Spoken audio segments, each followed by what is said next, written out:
Pragnananda akhirnya keluar sebagai juara Tata Steel 2025 setelah mengalahkan Gukes melalui babak tiebreak. Gukes Domaraju untuk kedua kalinya harus finish sebagai runner-up setelah di tahun sebelumnya mengalami hal yang sama dan kalah dari Wei Yi. Kita akan melihat bagaimana game kemenangan Pragnananda. Pragnananda yang memegang bidak putih memulai dengan D4 dan Gukes merespon D5 setelah kuda F3, kuda F6, gajah F4. London System.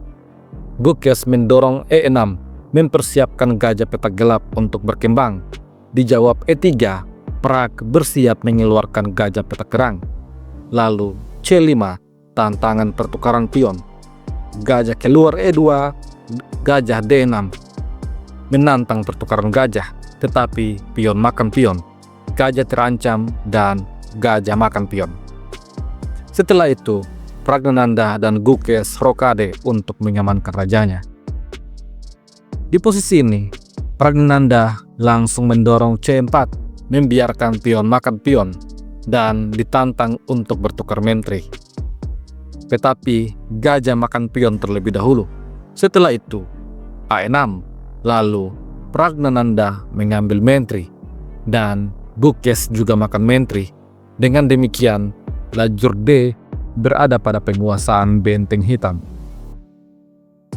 Kemudian kuda B berkembang ke petak D2, lalu gajah D7.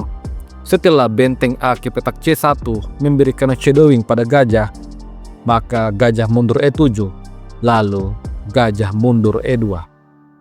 Gukes kemudian menyerang gajah. Gajah mundur G3, lalu tantangan pertukaran gajah terjadi. Di posisi ini, Pragnananda mengambil gajah. Setelah pion makan gajah, benteng memang menguasai lajur A dan pion putih terancam. Namun, hitam memiliki pion bersusun di lajur B. Pragnananda mendorong A3, tidak membiarkan pionnya dimakan. Dibalas kuda C6, setelah itu benteng F ke petak D1, lalu benteng A C8. Raja S1, kuda B6, lalu kuda E4. Dijawab kuda C4 menyerang pion dan benteng ditukar. Setelah benteng makan benteng, benteng jaga pion. Di posisi ini, Gukes menyerang raja, skak. Setelah raja E2, ancaman balik pada benteng, maka benteng menyerang pion. Di posisi ini, Pragnananda memundurkan kuda ke petak C3, ancaman balik pada pion. Namun, Gukes lanjut makan pion. Benteng terancam dan pertukaran benteng terjadi. Setelah kuda makan benteng, kuda makan pion. Hitam sedikit lebih unggul. Gukes kemudian menempatkan kuda C4, memberikan ancaman pada pion. Lalu, raja menyerang kuda. Tentu saja, kuda makan pion. Setelah kuda makan kuda, gajah makan kuda. Sampai di posisi ini, Gukes unggul 1 pion.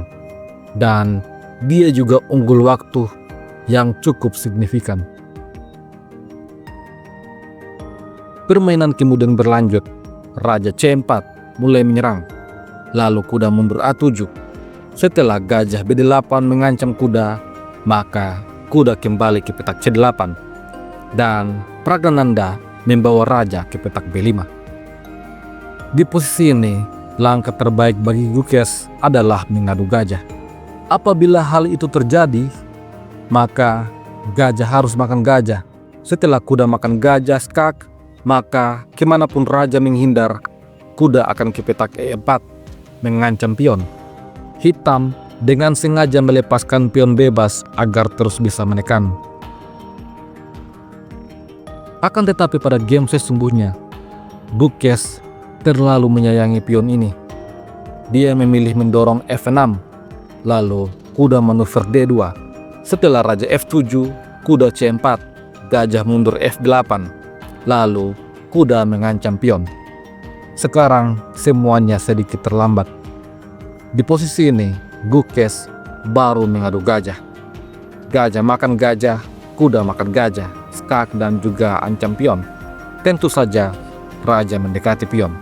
Di posisi ini, Gukes coba untuk menyerang pion F, namun tentu saja pion menyerang balik.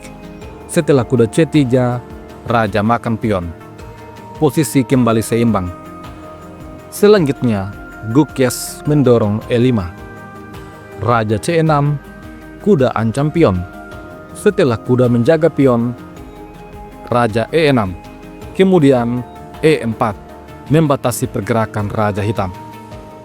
Di posisi ini, Gukes mencoba untuk mendorong G6, lalu raja C5. Setelah F5 tantangan pada pion, maka raja B4. Pion makan pion, pion makan pion. Raja hitam belum bisa masuk. Ini langsung dijawab dengan kuda F2 mengancam pion, tetapi kuda jaga pion.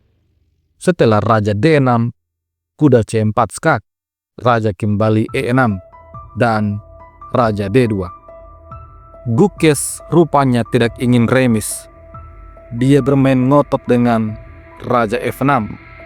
Setelah raja C4, kuda menyerang pion, dan kuda mundur menjaga pion.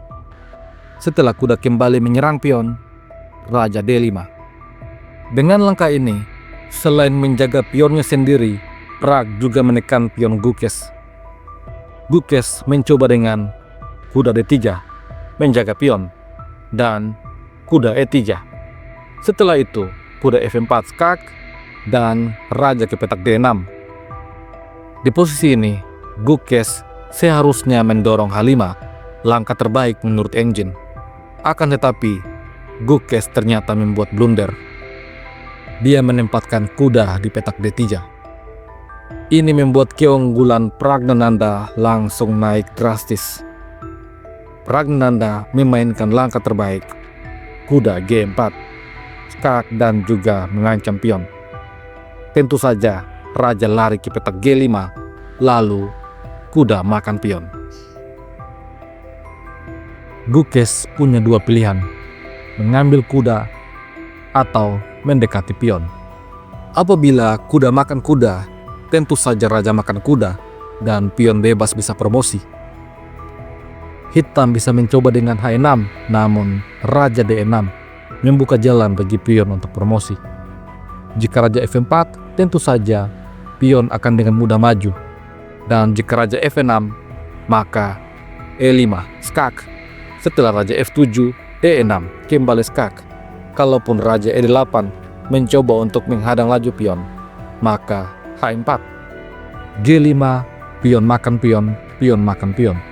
Setelah E7, G4, namun G3. Raja terpaksa F7. Setelah raja D7, pion promosi tidak bisa dihentikan. Oleh karena itu, Gukes mencoba dengan raja F4, membiarkan kuda makan kuda, skak. Setelah raja makan pion, kuda kembali skak. Raja E3 ancam kuda, namun kuda G4 lagi-lagi skak. Raja ke petak F4 dan kuda F6. Pragnananda betul-betul memanfaatkan keunggulan perwiranya dengan sangat baik. Gukes mencoba untuk mendorong H5, namun raja E6. Setelah pion H4, raja F7, dan raja F5. Gukes rupanya belum menyerah dan masih memberikan perlawanan.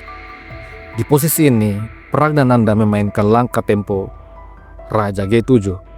Setelah Gukes mendorong G5, maka pion H3 dimainkan. Ini membuat raja mundur ke petak F4.